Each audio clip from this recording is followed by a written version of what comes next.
You're back. Good. What can I help you with?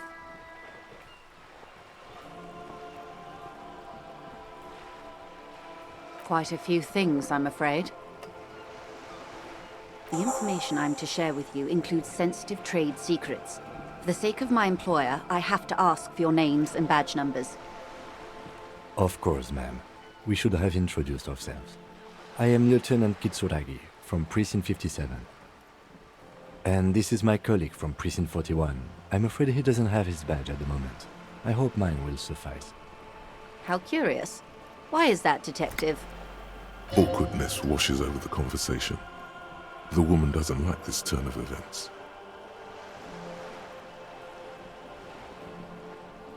I see. So, are you saying you lost your badge during the course of this episode?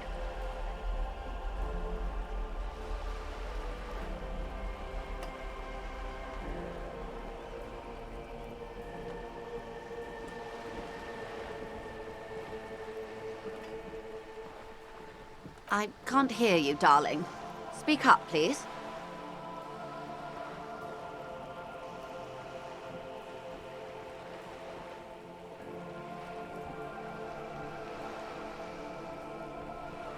Oh dear. Some kind of encephalopathic amnesia. I don't even know how to respond. I do believe you, naive as that may sound. I simply can't imagine what you gain by faking such a condition. As I said, ma'am, his technique may be very unconventional, but he is an officer of the RCM. Of course, I sympathize, but I'm afraid I simply can't share anything more until I've seen that badge. Hang on. She's a professional negotiator. She should be open to some sort of mutually beneficial arrangement.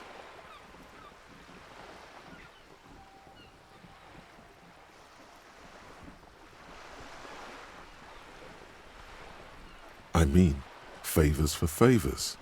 A dirty alliance of some sort. Consider this. Perhaps she has been planning it all along. That you convince yourself into colluding with her.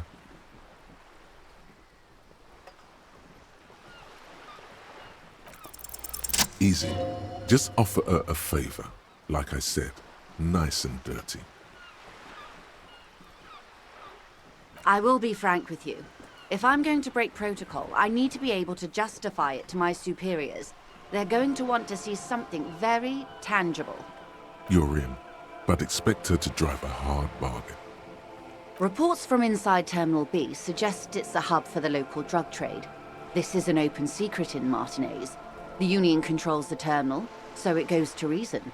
The company has tried looking into this matter before, to no avail. Perhaps someone with your authority and resources might turn over the right stones. Or you can recover your badge, though if I may be blunt with you, it sounds like that may be a lost cause. Detective, a word in private before we continue.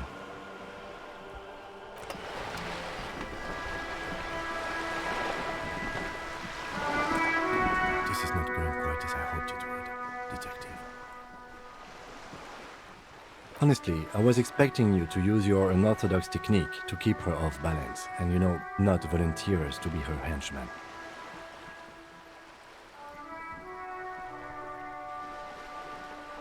This woman is running circles around us. She might have known about your misplaced badge all along, or she's simply an adept improviser. Either way, we've played straight into her hands. He doesn't let it show, but there is a limit to how much the consequences of your unprofessional behavior can cost the investigation.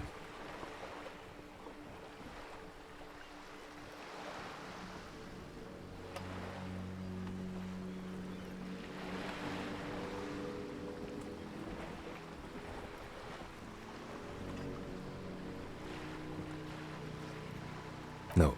If there is reasonable suspicion, we must investigate.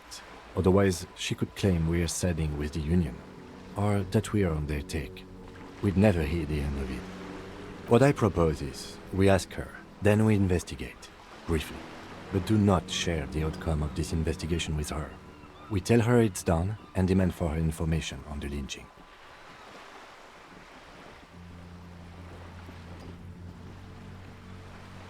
Oh, that would be fantastic, but do we have the time?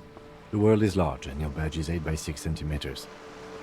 The situation might have changed drastically by the time you locate it. Time is of the essence. You could request a new one from your station, but that would literally take months.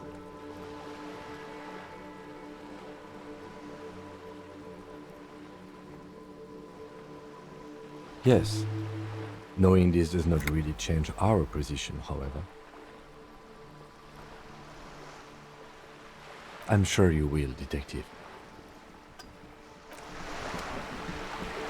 You're back. Good. What can I help you with?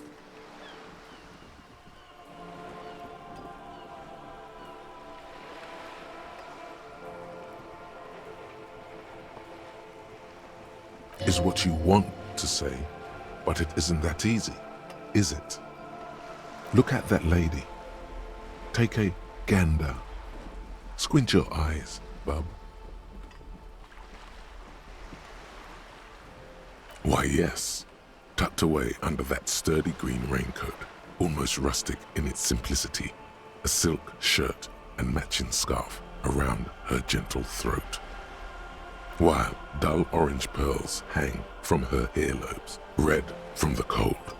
Her light green eyes scan you, full of knowledge and worry, wealth and all its possibilities.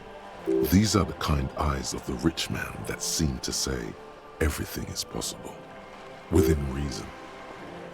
Now look at you, you misery-clad simian, barely able to tie your own laces. Your armpits are lakes. A scythe of booze precedes you. Your hair sticks to your forehead and your underwear feels uncomfortable. You're poor, poor as balls. You can't ask this person for money. You're too.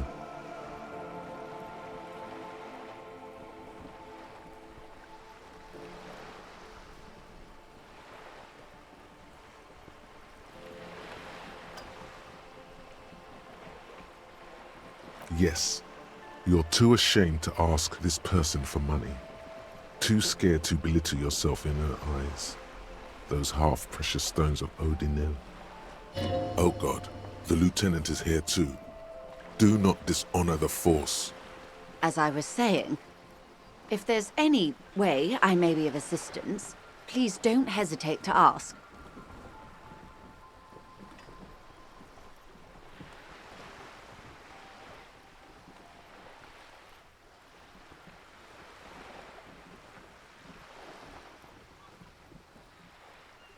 That's the man who was killed. I'm afraid this is a discussion for once we've cleared the lynching question. Better not tie the fourth day to the bat's day on this.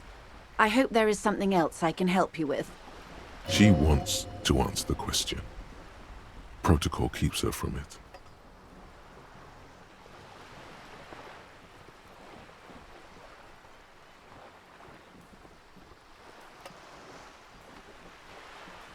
This reality. Yes, reality is your side case. An experimental side case.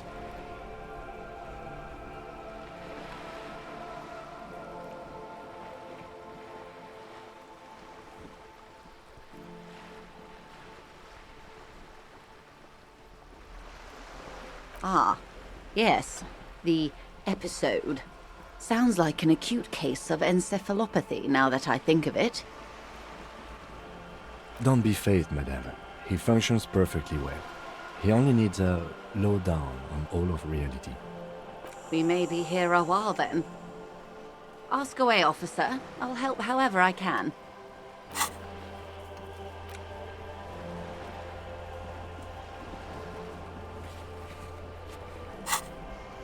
All right, we're in. I know these all look good, but begin with the first, okay?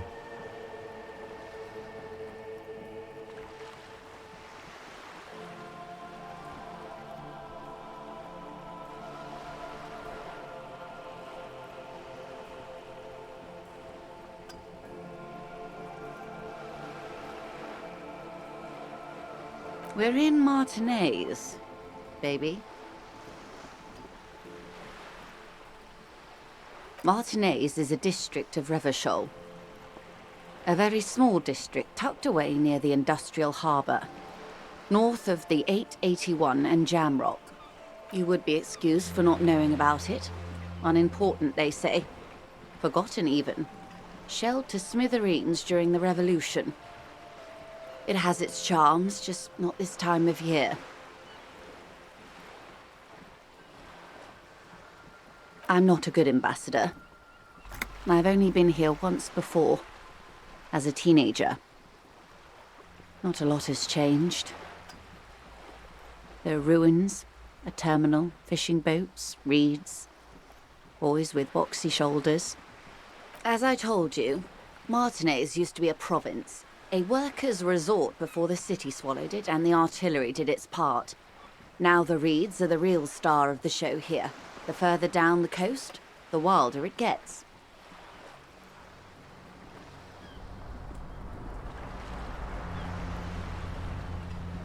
Revachol? Revachol is what you call a city. The great kind. As if it's self-explanatory, beyond patriotism, a fact. History detective. They built this city to resolve history. Our part in it, at least. Our centuries.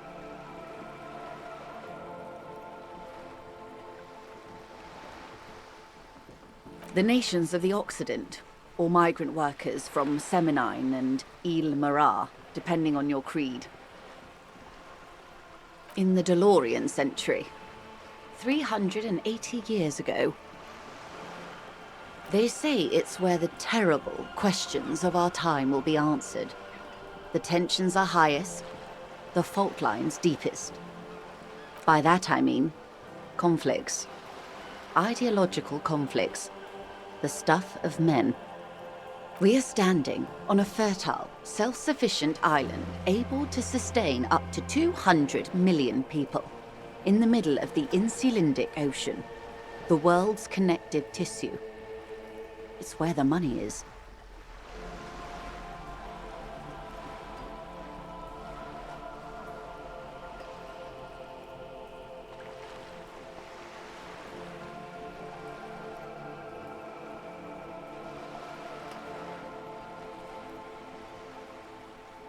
I think it's fair to say so.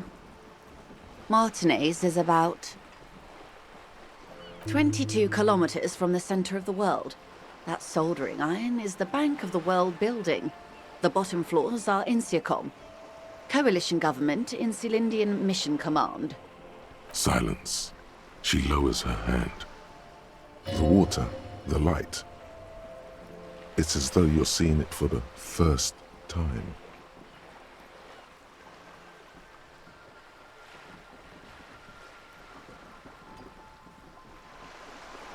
We are where we are. I have no truer answer to give, unfortunately.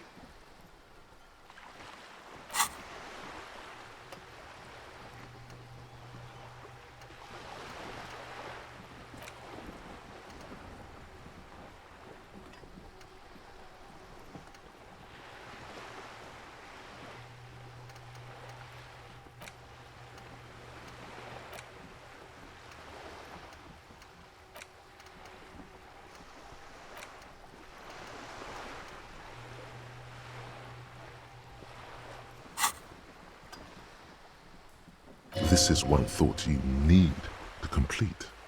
Where are you?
Was there something else you wanted to know?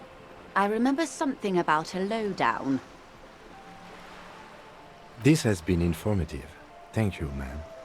I'm sure my memory-impaired partner has many more questions to ask, about even more fundamental aspects of reality.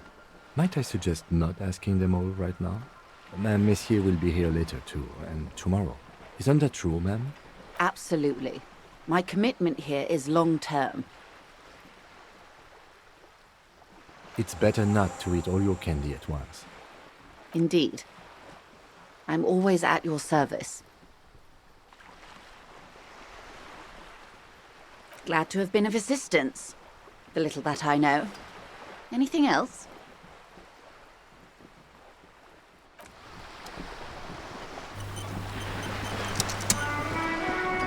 You're back. Good.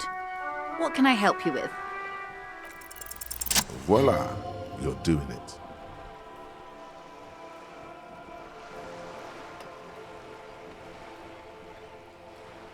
Of course. How much do you need? She's surprisingly nonchalant about this. Could it be that she somehow knows more about your predicament than she's letting on?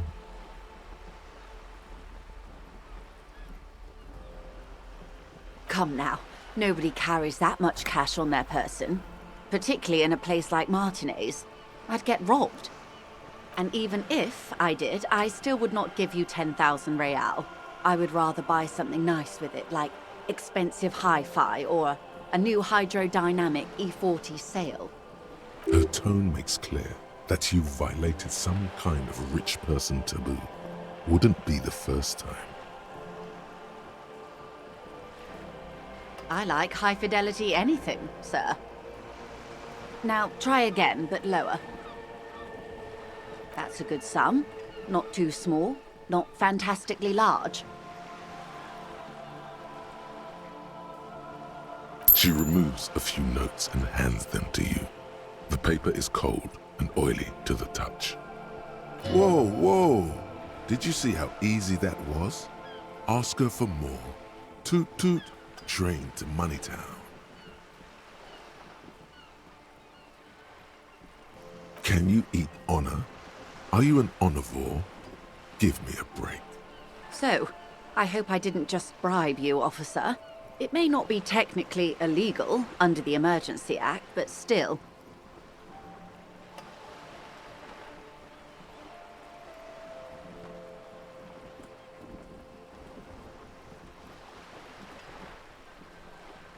You're right, ma'am, that donations are permitted under the Emergency Act, unseemly as it may be, as long as they are properly logged with the precinct. Which he most certainly will do. Now, how else can I help the RCM today, besides supplementing its salaries?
unpromising race pupil returns.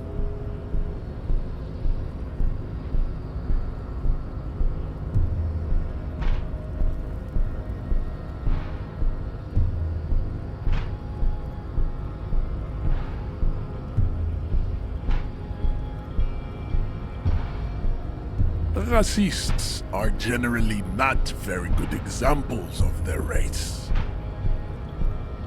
I am not like them. I am craniometric perfection. I have taken the trouble to permanently draw a phrenologic grid on my skull and features. This should dispel any doubt.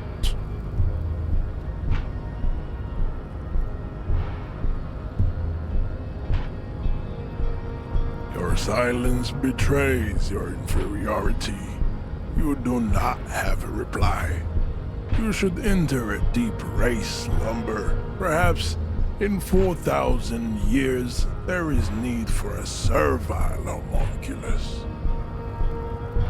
And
look, babe. The minion of law is also a racist, but his racism is basic and rote. He thinks he has solved the great race enigma by describing a rote mechanism of scientific competition. So unadvanced. The basic race education he received in high school has led him to think his phylum are the sole authors of race theory. An esoteric study reaching back to the ancient mass society of Pericarnassus over 4,500 years ago.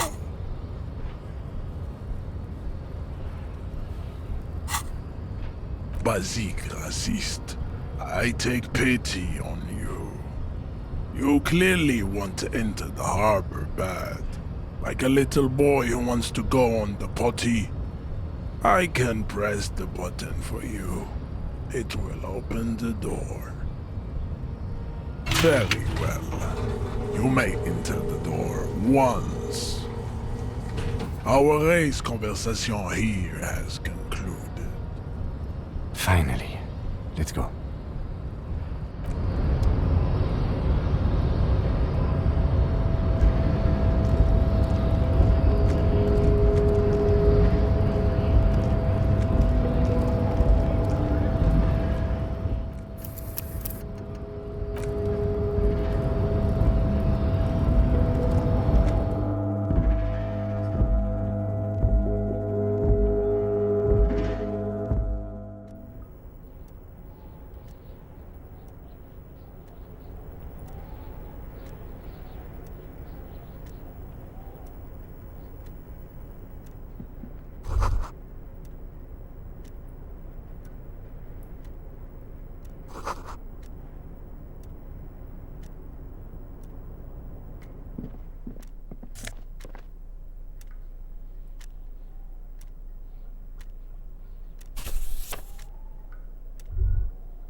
An imposing combination of a punch clock and a payphone is looking down at you from the wall. A note on the side says, "Tokens unavailable due to strike. Use change."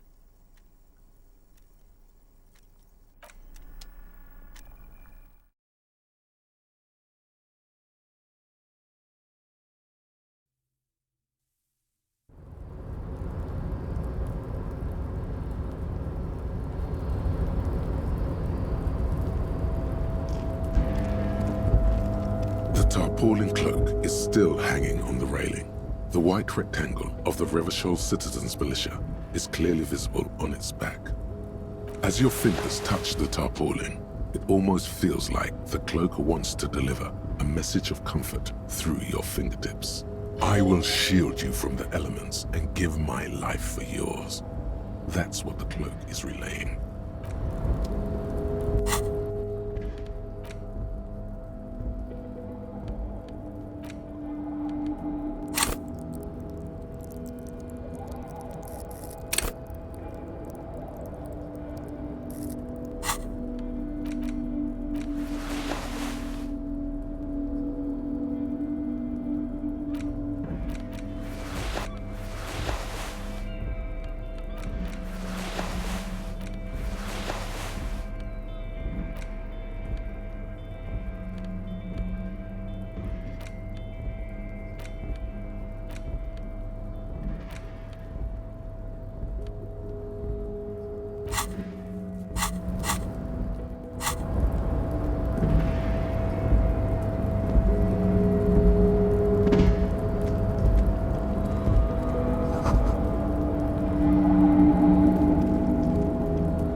several knobs. 2 buttons marked Marsh and Arrête are faded with use. It seems to control the large crane above. A container is attached to its hook block. Marsh. On. Arrête. Off.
This is the night watchman's booth. The name on the door reads, René Arnaud. You need to rest. Your body is aching. Getting in here has taken something out of you. Have a seat.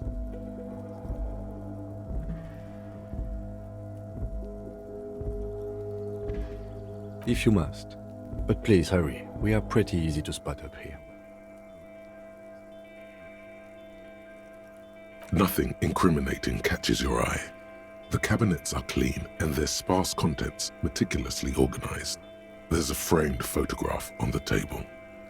Let's get going. The entire neighborhood can see us up here.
Before you is a walrus of a man seated behind a large desk. He looks up from his work, not the least bit surprised to see you. With great effort, he straightens himself up in his chair, yet says nothing. He simply stares at you. A typical power play. Wait for him to speak first. Show him you've got a backbone.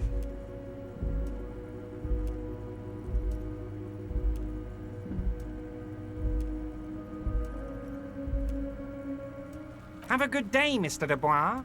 I'm sure I'll be seeing you around.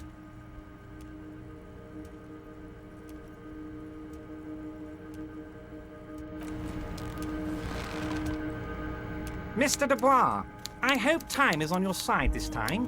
Please, take a seat.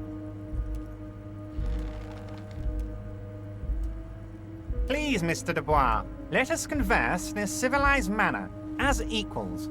Take a seat. I insist. He's trying to throw you off your game with this Dubois nonsense. Don't give him the pleasure.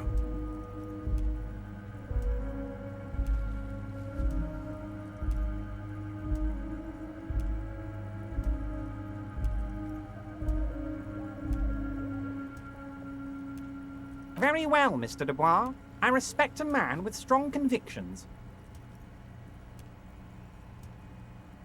I, too, have convictions, one of which is that I will not engage with any man who won't face me at eye level. Should you find yourself more amenable in the future, I'd gladly resume our conversation. But until then, I'm afraid I must ask you to leave. Damn, that's a nasty play. He's got you, a titan of volition, in a fork. Guess you just have to sit or leave. Excellent, Mr. Dubois. I can see that you're a reasonable man, and reasonable men can be of great use to one another.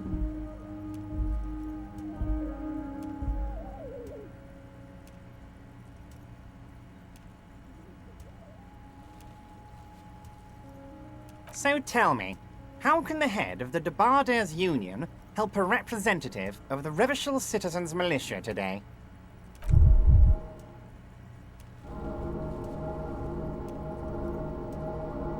The chair you're sitting on has got to be the most uncomfortable chair in the world.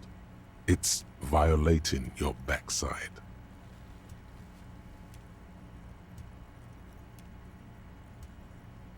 Oh, by the way, I heard you got a rather rude reception from a certain Lawrence Gart. Some people have no manners, it pains me to say. This should take care of that nonsense.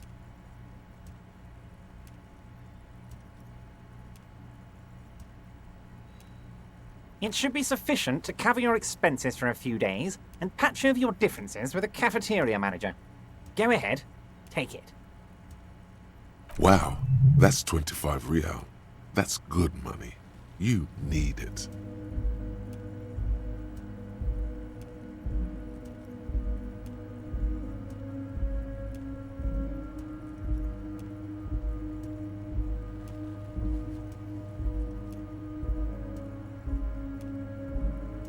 Yes, I know Lawrence. He's a real character. No union man in him. A real piece of work, that boy is. With a grin, he points to the checker game. It's like you're on a game show.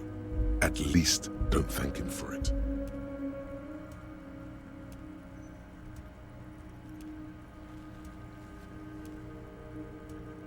Okay, okay.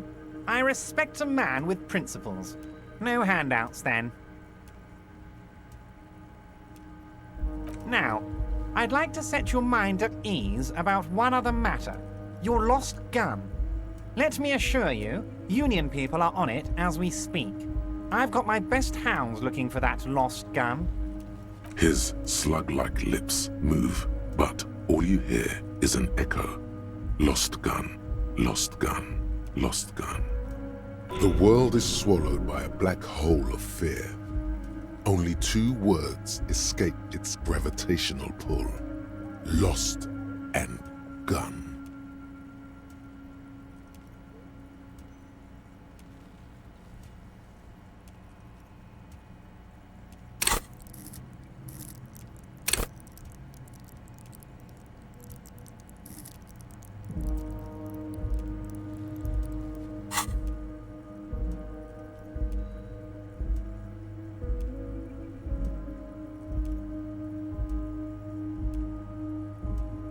I know everything, Harry. Right now, I know that you're worried. Don't be worried. Everything's going to be all right. It's not like you left it loaded. You didn't lose a loaded gun. Local children aren't out there playing with it right now, pointing it into their own mouths. It's in a safe place. I just know it. I have a feeling everything's going to be all right.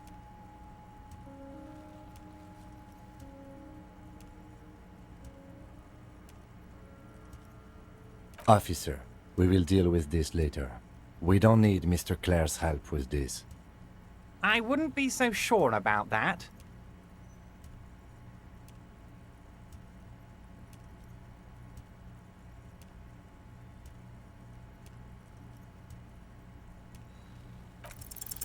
God, you're sweating.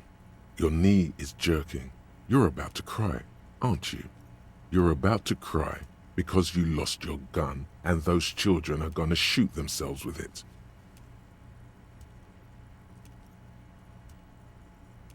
Mr. Dubois, you don't look so good.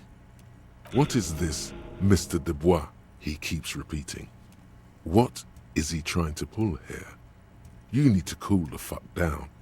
Chill.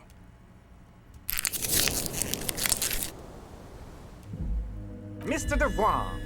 Mr. Dubois! Harry!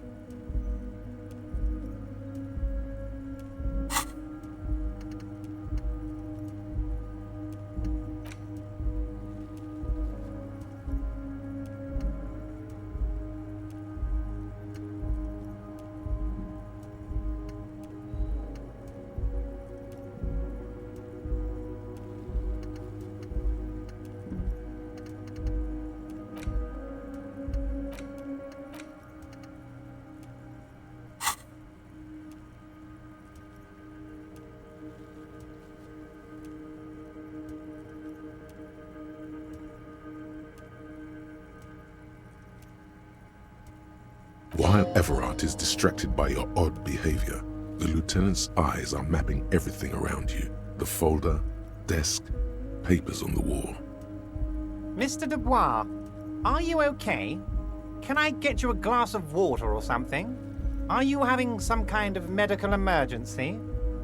Maybe you could use your hands somehow, in a kind of throw-in motion, like you're throwing that Mr. Dubois act right back at him.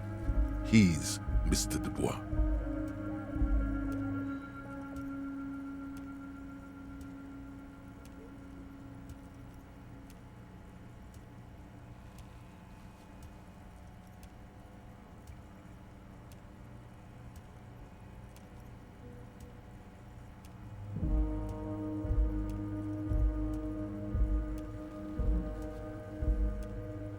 What an odd demonstration of... you got me, Harry. I don't even know what. As entertaining as it was, I'm afraid we're wasting our time. And I'm an extremely busy man, as I'm sure you are too. Okay, enough. We are here to ask you some questions pertaining to a murder investigation. Quick, here's your window. Get yourself together and ask him questions. Police officer questions. It is about time to stop embarrassing yourself. Questions will help you regain some of your lost dignity.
Of course. Let us dispatch with the formalities. You call me Everard, I call you Harry. That's what the hanged corpse called you. Harry. My God, so it's true. I didn't want to believe it, but you are a fantastic science fiction amnesiac cop, aren't you? What are the odds of that? I think the odds of that are very low. It might be a good idea to hide your confusion. I mean, see what his game is first.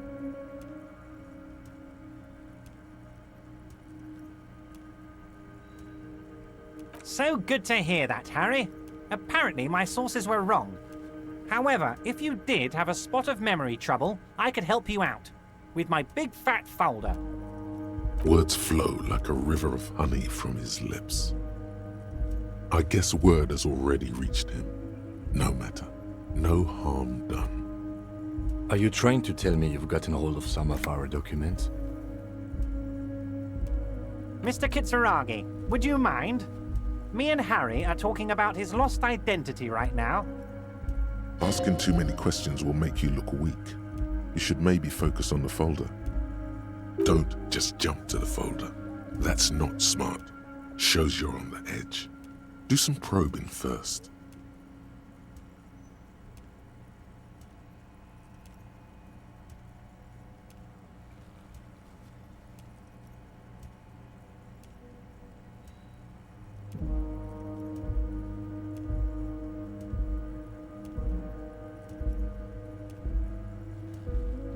Well, Harry, if I were to sum you up in one word, it would be apologetic. Well, you sure come off as very confident in all our interactions, Harry. You're a real man's man. Ah, this? My friends in your organization gave it to me, Harry. This translates into, haha, you guys are so corrupt. I find that very suspicious. May I have a look? I'm afraid this is meant for Union eyes only, Mr. Kitsuragi. I'm sure you understand. Please continue, Harry.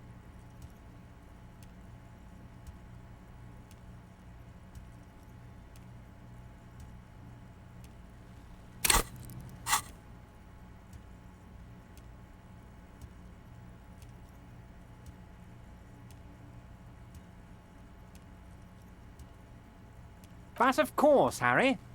Your precinct is the 41st and you live in Jamrock. You're a Jamrock boy. A long way from home, but that's okay. He doesn't really seem to know any more about it.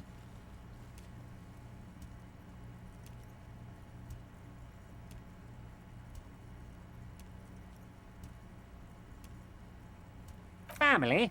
Harry, you're not a family man. There's not one peep of family in here. Unless you think you're a family man. Do you strike yourself as a family man, Harry?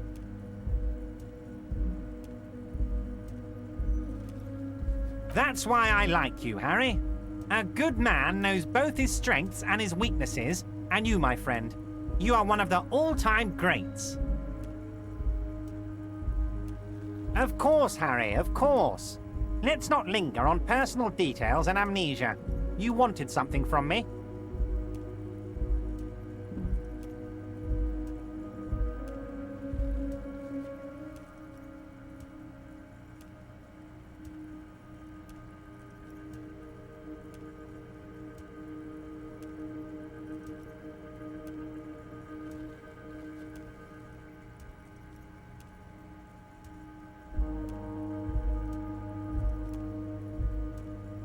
Let's hear it, Harry.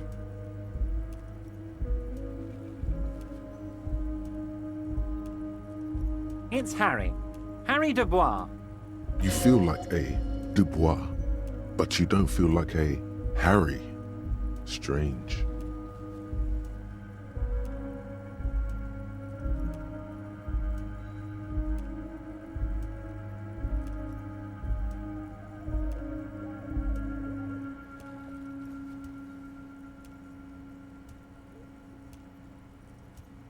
No, I'm really not.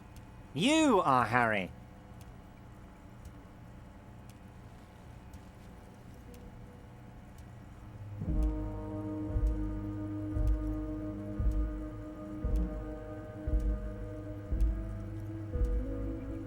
And I can work with you, Harry. Now, what else can I do for you?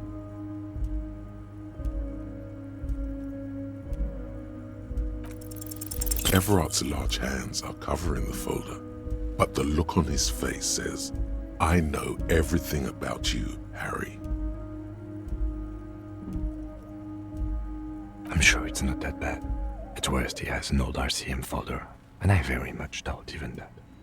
Harry, I just know the things that matter to our friendship, and I want you to feel free to ask me about those things. Of course, Harry, of course. Let's not linger on personal details and amnesia. You wanted something from me.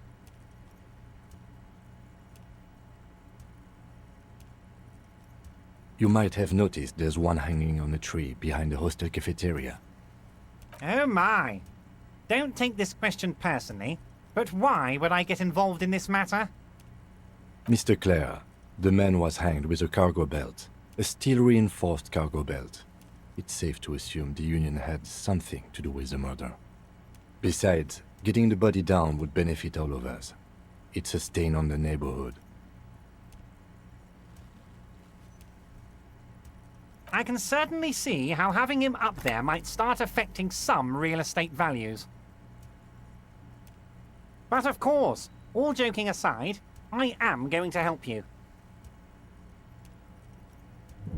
Jean-Luc, my boy, I'm sending 2 police officers down. They have a dead body in a tree problem they need help with. Namely, they need it to be taken down. And, Jean, please take it easy with the race science. He's had enough of that. You can find Jean-Luc down at the gates, but you already knew that. Anyway, he's going to help you.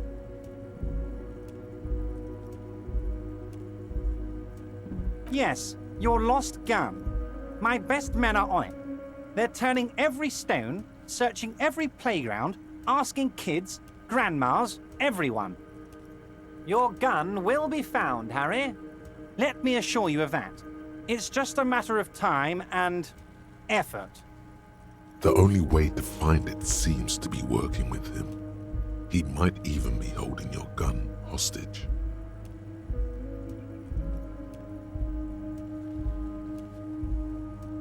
Who knows? Only one thing is certain. If you work with him, you're going to get it back. And working with him might be the only way to do it.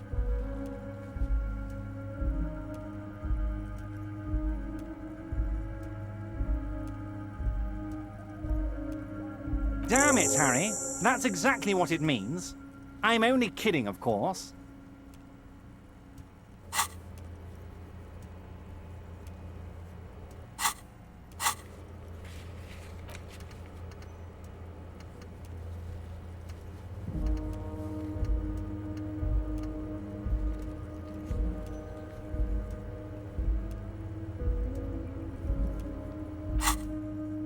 Of course.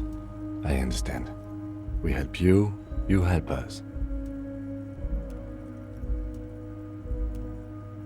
Oh, of course. That's your main thing here. That's why you're in Martinez. I know everything that goes on around here, and I would love to help you like I'm helping you with the body and your lost gun. I mean, it's no secret that the lynching is connected to the strike. So much to talk about. Honestly, it's been weighing on me so heavily. I understand you need to interview me. But there's a thing that's been keeping me up at night. I want to talk about the hanging. I mean, if we could just calmly talk, exchange information, we could blow this thing wide open. Yes, that sounds good. Let's do that. But I can't think straight with this thing weighing on me. You're police officers, aren't you? I have a crazy idea. You guys are basically door-opening machines, incredibly talented at opening doors.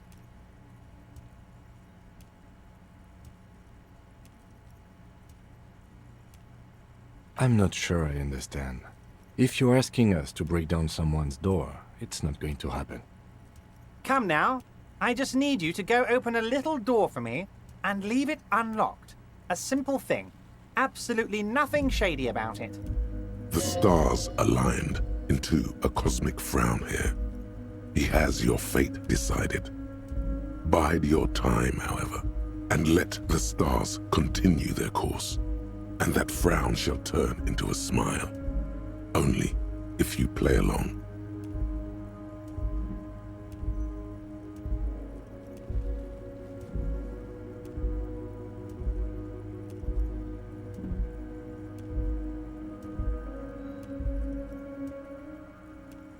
Harry, my dear friend, I am what people call a local bigwig. I know everything that goes on in Martinez. Oh, no one's. It's just a weasel. A weasel lives there. Nothing for you to worry about. A loud blabbering weasel. When weasels feel no one is watching, they start acting foolishly. Just go there, unlock the door, and leave it open. It's been such a burden on me, Harry. I just want this to be over so I can discuss business with you. Harry, I'm a very busy man, and more importantly, I don't have that extraordinary physique you do. You look like you could run around all day. You want to send someone a message that the police are working for you. I repeat, I'm a very, very busy man, Mr. Kitsuragi, and therefore I must occasionally enlist outside help. So what will it be, Harry? Of course, Harry, I understand. But if that's the case, I don't think we'll ever find your gun. Even worse, we won't be able to speak like equals about the murder. Perhaps this was just bad timing for you. Know that you can always come back to me. I really hope you do. For your sake, my sake, and for your gun's sake too. Yes, we both understand what you meant. This may be the only way, he thinks. I won't hold it against you. In fact, we probably should reconsider later.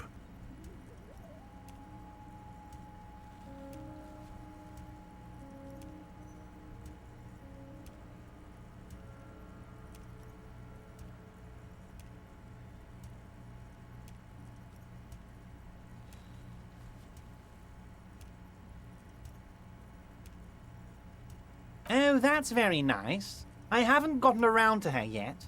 I'm very, very busy, you see. I hope you're getting along. One thing I want to make very clear, Harry, is that this is not some kind of union versus corporation situation. Everyone is just pals here. We're all trying to do what's best for Martinez here. Don't feel like you can't cooperate with her because you and I are such good friends and I'm helping you get that nasty body down from the tree. And with finding your lost gun. I'm not a jealous guy. Whoa, that's so nice of him. Suspiciously nice.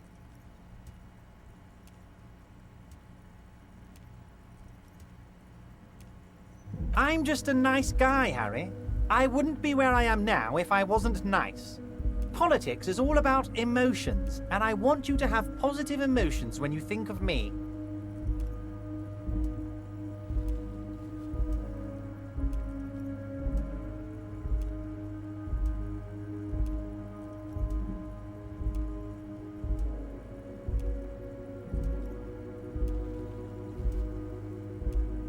What do you mean, Harry? Nothing. I let him go.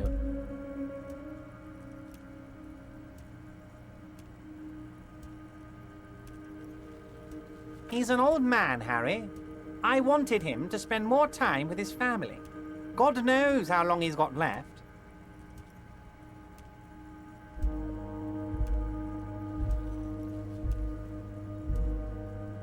Harry! I have little people in my organization. I would never call someone a midget. What is this? Honestly, I'm beginning to think you're a midget, Harry. I'm only kidding, Harry. You're not a midget. No one is. We're pals. Vanished? Harry, the woman left her casserole in the oven and couldn't make it here in time for the voting. Oh, did I leave my casserole on? Better go home and check. The election can wait. When she got back, the whole thing was over. Wait, there was no mention of a casserole from Joyce. Harry, Harry, Harry. Do not fixate on this little matter. Maybe it was a rabbit stew, or a hairdryer, or an iron. The point is, her heart wasn't in it. Mine was. That much is true. His heart truly is in it, though you wouldn't think so by looking at him. This particular brand of humor he has, it makes for a fine distraction. If it's spilled blood you're looking for, then there certainly isn't any in his expression or demeanor now. Yes, yes. Low balling, of course. This isn't a casino, Harry. Real people, real livelihoods are at stake here. But everything's a casino for those rich types. His expression makes it clear. This is childish and irresponsible behavior.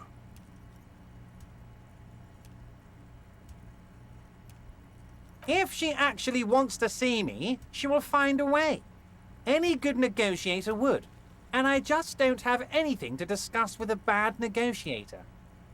He doesn't want to see her. It's as simple as that. Of course, Harry. Let me just assure you one more time. It's perfectly okay to share anything we discuss here with this Joyce. This is a completely transparent organization. I have no interest in what she is doing, but I myself have nothing to hide. Your business is your business, and I respect your privacy.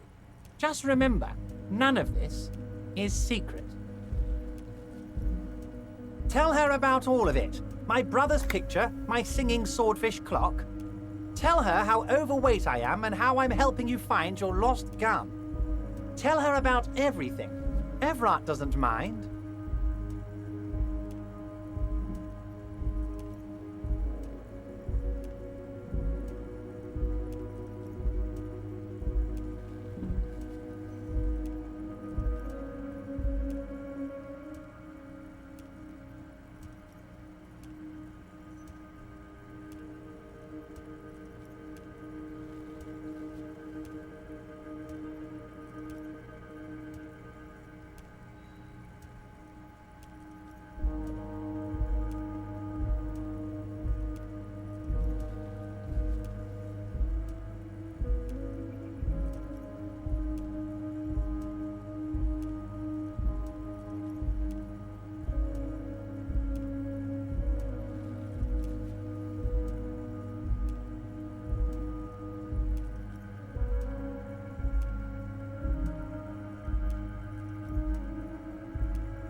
It is rather interesting to tell people things about each other, isn't it? It was nice telling him about her right now.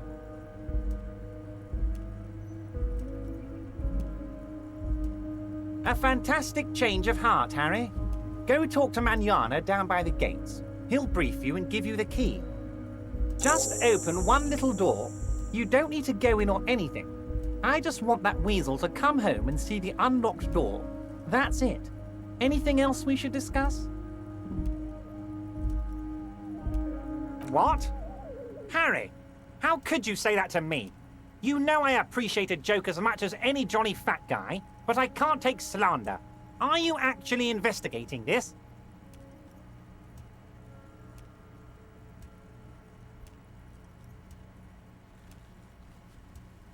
You've hurt me, Harry. Me, a friend. But you know what? I trust you, like I trust all my friends. And I know you'll never talk to me about this again, because you don't want to wound me. So do what you want, and let's change the subject. He's hiding his real reaction beneath courtesy. Thank you for your understanding. We will continue to do what we must. You too, Lieutenant. You know, I like you, but you never were my favorite. I'm a Harry guy. I'm Team Harry. None taken. Did we have anything else to do here, Harry?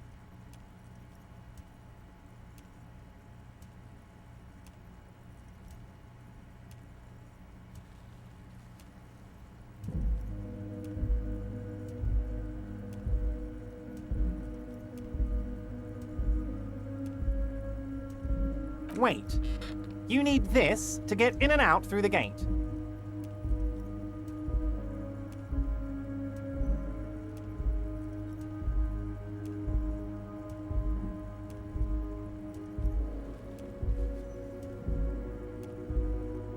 Here, you're one of us now.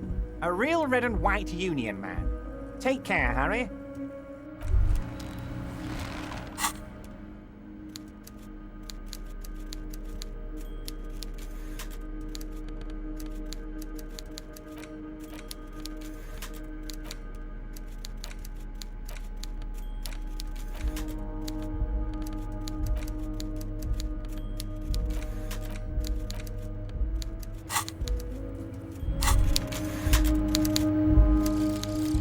Lonesome, long way home. Here we go. Home awaits. Walk past Station 41 and through the market, past the Boogie Street spearhead to the other side of the lake, the frozen eye at the center of the district. Then past the video rental store on the corner. There, at the end of a street lined with pine trees, a small house no larger than a matchbox. 11 Voyager Road. You no longer live there. Those times are gone. And so are those people. Why did you come here? Why are you still here?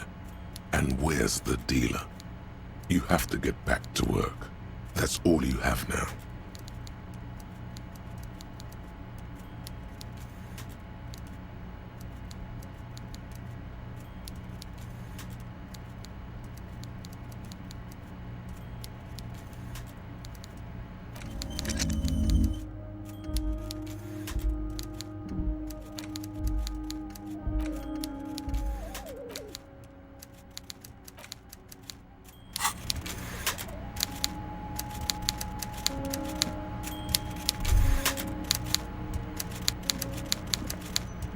Yes?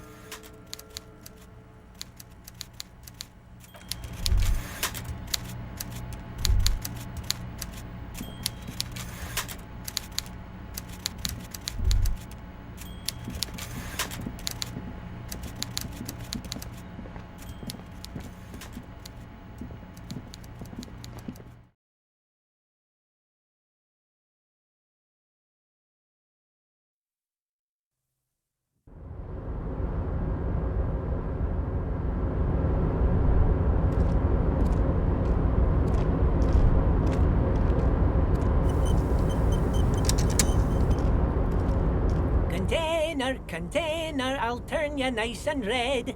container, container, put the logos on. The lyrics to this container song are being made up as he goes along. The accent is so thick, it's impossible not to notice he's Ubi, from the vanishing peninsula of Ubisund on Muindi. Container, container, used to be Wild Pines. Container, container, now belongs to Everard.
On second glance, someone has forgotten to properly close one of the drawers.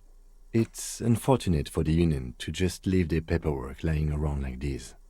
Let's see what's inside, he thinks. The drawer opens smoothly. Inside is a well-organized selection of brown folders.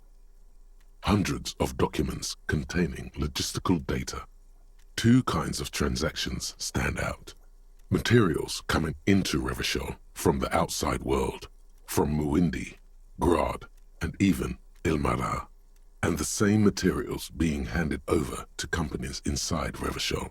Kuron, Coal City, La Delta, and Jamrock are listed among the many districts where the imports are being sold. It's hard to make sense of this thicket of company names, dates, quantities, and percentages. You try to focus, but the lines are getting blurry. Look how blurry all the lines on these papers are. How unwieldy your own willpower is to yourself. You're like an absurdist Samaran monk, focusing through not focusing. Hermeneutics was almost within your grasp, but now only vague letters float before your eyes. Less meaningful, but aesthetically more pleasing.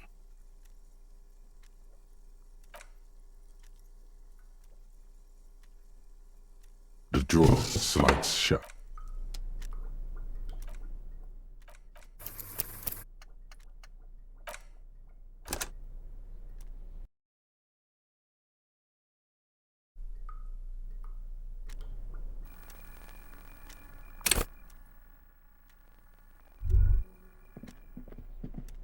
On second glance, It's unfortunate. let's see what's inside. The drawer opens, hundreds of, and the same material. It's hard to make sense of this thicket of company names. Whatever's hidden here is hidden well.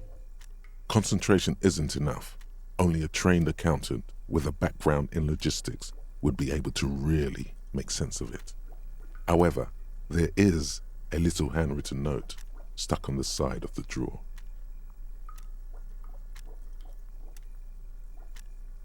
It appears to be a to-do list written in large, uneven capital letters. Remember, Leo, Everard's shoes, special whirling borscht, water Everard's plants, sweep office floor, more banners. All items on the list have been crossed out and the note itself is crumpled.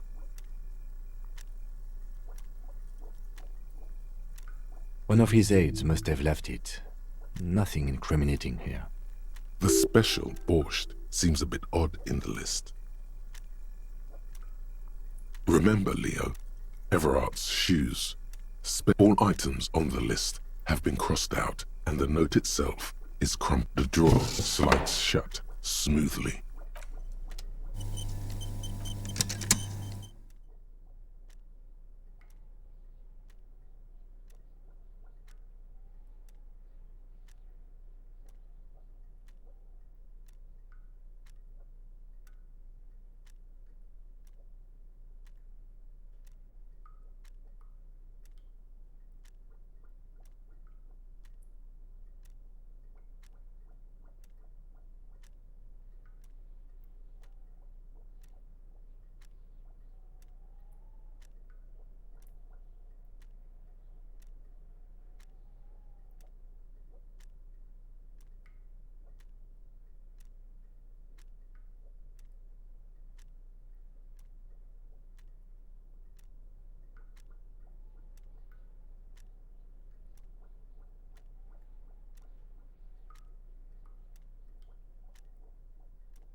promising race pupil returns.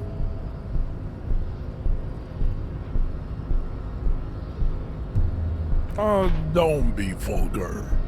White or not has got little to do with this. The race enigma runs much deeper than that. There must be some friction there. He's keeping it well hidden, however.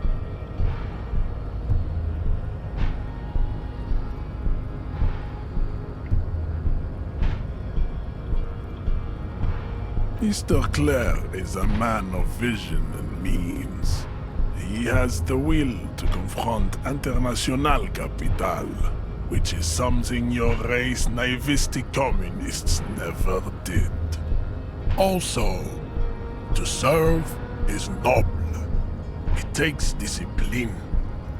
Your petulant individualism has only contributed to your race failure. It is lax and moronic.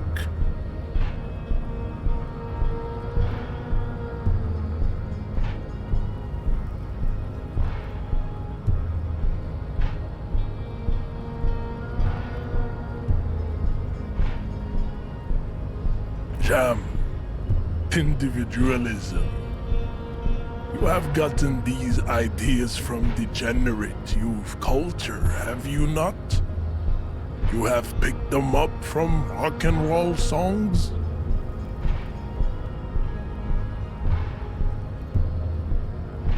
Offshoots of the Seminoles people invented disco while having sex under the influence of cocaine. It is a shame upon my race. But what is done is done. I am not surprised you enjoy it so much. This has happened to many of the side products of the inevitable cultural victory of the Seminoles race.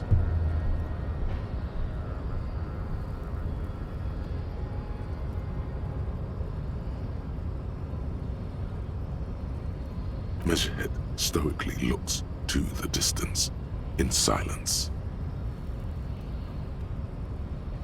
So it was. My unpromising race pupil entered the harbor and used my superior to give me orders. I salute your cunning and will remove the body from the tree with my bare hands. You're so noble, Measurehead. There's a but.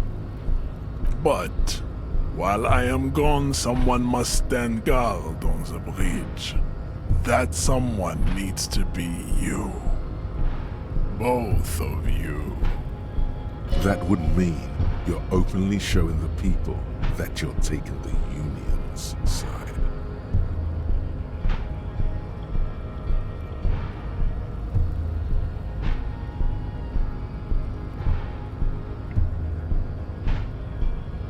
This is the uncomfortable result of not taking it down ourselves. I can live with a compromise. Listen to your little friend. He is wise in his childlike way. His mysterious race may yet prove fierce competition to my heroic haplogroup. Yes, that is precisely what it means, homunculus. This is not going to happen any other way. Babe, see that they stay here the whole time.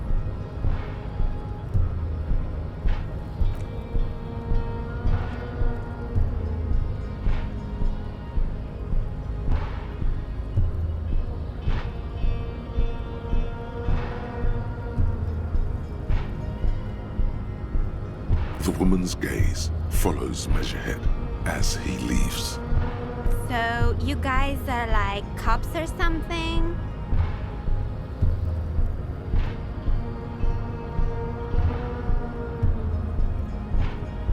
Look at him.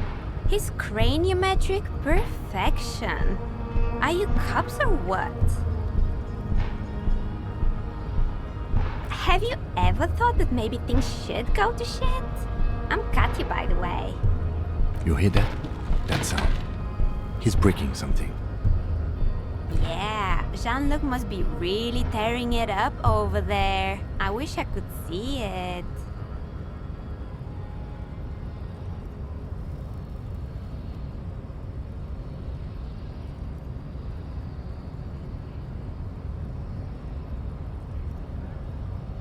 Look at you! RCM rent-a-cops! Guarding that bridge like Everott's lapdogs! Is this where it's at now? The RCM is for sale! And who are you? What is your business here? Why are your clothes 4 sizes too small for you?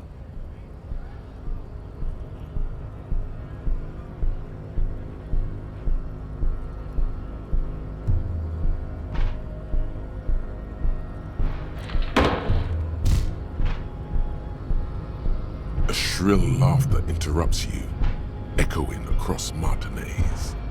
It's Kuno. Then, the man turns to look behind him at the behemoth appearing around the corner, approaching him, walking past him.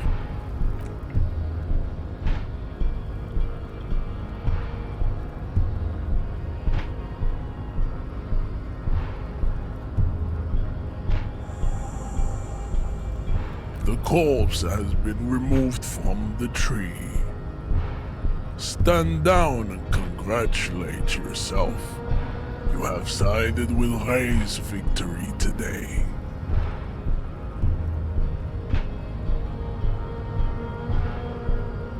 Farewell, ham sandwich. You are a Union man from now on. I don't think anything about this. We are wasting our time having this conversation. Your pedomorphic friend is right.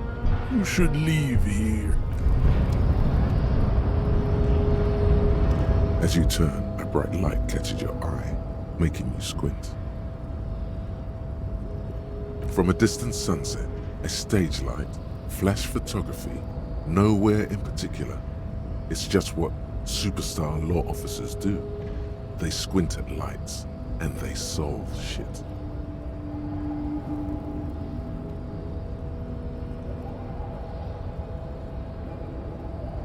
Yeah, you have. You're a big dick cop. Dick Mullen. Salam Rocky Baye. Badass on the edge disco cop. Time to recede into a ludicrous fantasy world. Here we go. Camera. Lights.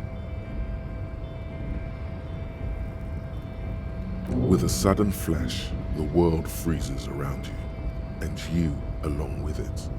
In an iconic monochrome solution, a black silhouette against a rasterized orange world. It's on.